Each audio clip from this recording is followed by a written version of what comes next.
Newton में major करते हैं, मास हम किलोग्राम्स में मेजर करते हैं, और एक्सेलरेशन की यूनिट हम लोग यहाँ से भी निकाल सकते हैं।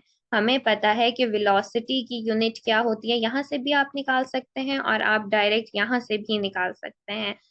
यहाँ से अगर हम निकालना चाहते हैं तो मुझे पता है कि वेलोसिटी या चेंज इन वेलोसिटी की यूनिट होती है मीटर पर सेकेंड, और टाइम भी हमारे पास सेकंड में मेजर होता है। तो जब ये ऊपर चला जाएगा तो ये हो जाएगा मीटर पर सेकेंड स्क्वायर।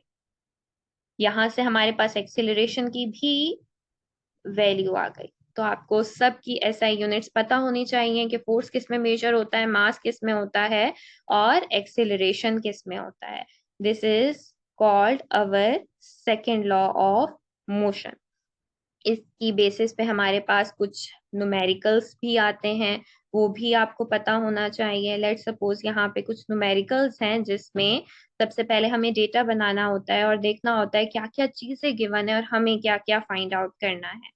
तो यहाँ पे सबसे पहले, अब क्योंकि हमें सबकी यूनिट्स ऑलरेडी पता है, तो वो अगर हमें नहीं भी मेंशन करके देता कि इतनी एक्सेलरेशन है, इतना मास है, तो हमें अंडरस्टूड, हम अंदाजा लगा लेंगे। यहाँ पे हमारे पास किलोग्राम्स है, which means that we are having mass. और क्योंकि हमें पता है कि इसकी यूनिट किलोग्राम है, अगर ये ग्राम में होगा तो आपको पहले कन्वर्ट करना पड़ेगा किलोग्राम में, और देन फिर आप सॉल्व करोगे। उसके बाद यहाँ पे इस तरह लिखा हुआ है 2 मीटर पर सेकेंड, बट हमारी बुक में हमें वो इसी तरह करके देता है, इस तरह पर सेकंड करके नहीं देता। तो यहाँ पे हमें ये भी पता है कि ये वाली यूनिट हमारे पास एक्सेलरेशन की होती है, तो यहाँ पे एक्सेलरेशन की वैल्यू गिवन है, और वो आपसे सिंपल फोर्स की वैल्यू पूछ रहा है। तो ये तो बहुत ही ज्यादा इजी है, जिसमें आपने जस्ट फॉर्मूला लगाना है, जैसे F is equals to M A.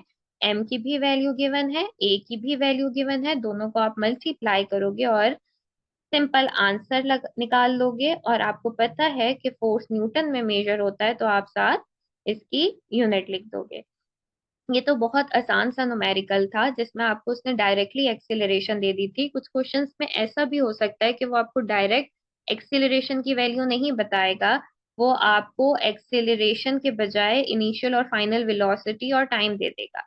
Let suppose वो आपको बोल देता है कि अगर आपको कार की फाइंड आउट करनी है, तो वो उसकी जो इनिशियल वेलोसिटी थी वो 0 मीटर पर सेकेंड थी, और उसकी फाइनल वेलोसिटी थी लेट सपोज 10 मीटर पर सेकेंड, और कितने टाइम में थी वो भी आपको वो दे देता है 2 सेकेंड्स में।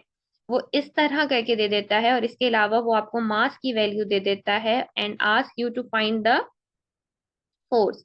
तो आपने इस पे भी कंफ्यूज नहीं होना, हमें पता है कि फॉर्मूले में एक्सेलरेशन आता है, बट आपको इसमें क्या करना होगा, पहले एक्सेलरेशन की वैल्यू फाइंड आउट करनी होगी एक्सेलरेशन का फॉर्मूला लगा के, that is Vf - Vi divided by T.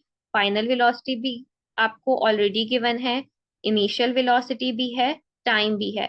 यहाँ से आप एक्सेलरेशन की पहले वैल्यू फाइंड आउट करोगे, देन आप F is equal to M A का फॉर्मूला लगा के फोर्स फाइंड आउट करो। तो ये इस तरह भी सवाल दे सकता है। तो ये भी बहुत आसान है, जस्ट 1 और 2 फॉर्मूलाज लगा के आप इजीली वैल्यू फाइंड आउट कर सकते हो। अब यहाँ पे एक है, कुछ हमारे पास एमसीक्यूज में इस तरह आता है कि अगर हम मास को कांस्टेंट करें तो एक्सीलरेशन पे क्या फर्क आएगा, फोर्स के ऊपर क्या फर्क आएगा, हम फोर्स को सेम करें तो मास पे क्या फर्क आएगा, एक्सीलरेशन पे क्या फर्क आएगा। तो ये सिंपल सा एक चार्ट बना हुआ है जिसमें कुछ वैल्यूज ऑलरेडी गिवन है और कुछ अननोन है। ये मीटर पर सेकंड ये सिंपल ऐसे है ताकि आप लोग कंफ्यूज ना हो, मैंने यहाँ पे ऑलरेडी लिख दिया है। कुछ वैल्यूज यहाँ पे अननोन है, जैसे कि यहाँ पे फोर्स गिवन है, मास की वैल्यू उसने नहीं दी हुई, एक्सेलरेशन गिवन है। सिंपल आप फॉर्मूला लगाओगे, F is equal to M ए।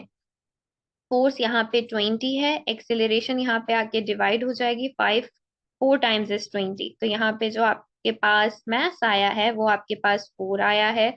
इसी तरह यहाँ पे एक्सेलरेशन की वैल्यू अननोन है, एक्सेलरेशन के लिए भी ये दोनों यहाँ पे आके डिवाइड हो जाएंगे। जब आप डिवाइड करोगे तो ये आपके पास 2 आ जाएगा। और यहाँ पे फोर्स है, मास और एक्सेलरेशन की वैल्यू गिवन है, इसका मतलब है दोनों को मल्टीप्लाई करना है, और आप जब इसको मल्टीप्लाई करोगे तो ये 10 आ जाएगा। अब यहाँ पे हमने किस तरह करके ये एक टेबल बनाया है, किसी में हमने फोर्स को कांस्टेंट रखा है और हम लोग मास और एक्सीलरेशन को देखेंगे, किसी में हम लोग यहाँ पे भी फोर्स है, किसी में हम मास को हम लोगों ने सेम रखा है, उसका इफेक्ट हम फोर्स और एक्सीलरेशन पे देखेंगे ताकि हमें एक आइडिया मिल जाए।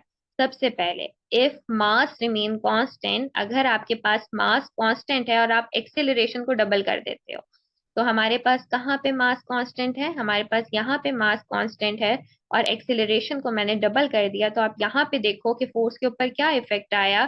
फोर्स पहले यहाँ पे 10 थी, देन 20 हो रही है। तो मास को कांस्टेंट रखने से, एक्सेलरेशन को डबल करने से हमारे पास फोर्स भी डबल हुई। हमने यही न्यूटन फर्स्ट लॉ में पढ़ा था कि एफ का डायरेक्टली रिलेशन है